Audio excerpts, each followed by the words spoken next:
So it's really important if you send an e-shot out to your list that you tidy up all of the contacts whose emails have bounced, or those people who've chosen to be taken off your list, the opt-outs in other words, and you will get individual emails from SwiftPage, but I like to do this in one go.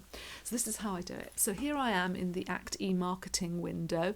You can see that recently I've sent an e-shot to several thousand of my contacts, and in fact 535 people in this call list actually interacted by clicking on a link or opening my email, and on the right hand side you can see all those people and all the results, which is a really fantastic resource. Just draw your attention to this button here. If you click that button, you can create a lookup of those 500 plus contacts, put them into a group, and then your marketing team can go through and actually contact them individually because they've obviously shown some interest in your product. But how do we manage those opt-outs? Well, what we're going to do, we're going to come up to the e-marketing at the top here, and as you can see, you've got the lookup option where you can look up opt-outs and bounces. So I'm going to go for lookup opt-outs. It's going to take a bit of time there. Actually 14 people have opted out, and I can see that I've already put those in my do not email list. So let me just go back, and this time I'm going to show you.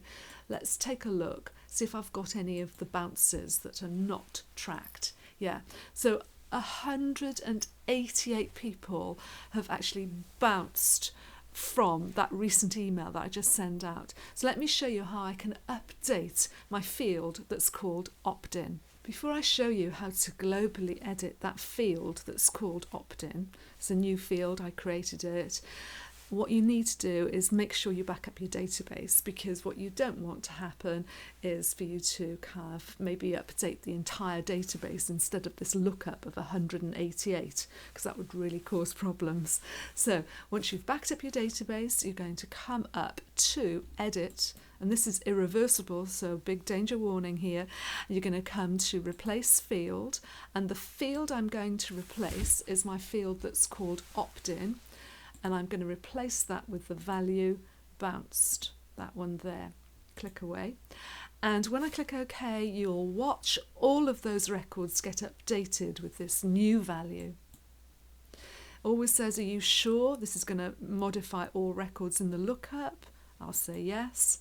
And there you can see they're all updated that quickly, that easily. So do make sure you tidy up your records every time you send out an e-shot. Every time you send an e-shot, a history item is recorded against each contact record, and what you need to do is you must make sure that that history is updated. So you do that by going to e-marketing, and there's an option to update campaign history, and this is what the dialog box looks like, and it does take a little bit of time to pull all the information back. So here you can see that you can check the emails you've sent over the last, say for example, 30 days. You can make sure you've got a tick in there, click OK, and all of the histories will be updated automatically, and the most up-to-date information on all those opt-outs will be available. One other thing you can do with emails that have bounced is you can put the contacts into a group and check on them later, because sometimes people's email addresses bounce because their inbox is full. So I've looked up these people from a different campaign, and I'm just going to come over to create a group of contacts, and I'm going to give this group a name, call it bounced. When I hit save, all the contacts are in there. So then I can literally select one of these contacts, for example, and double click. And if they've got a website, I can check to see if the website is still valid, and maybe even phone them up and see if there's a replacement, because perhaps that person has moved on to another company.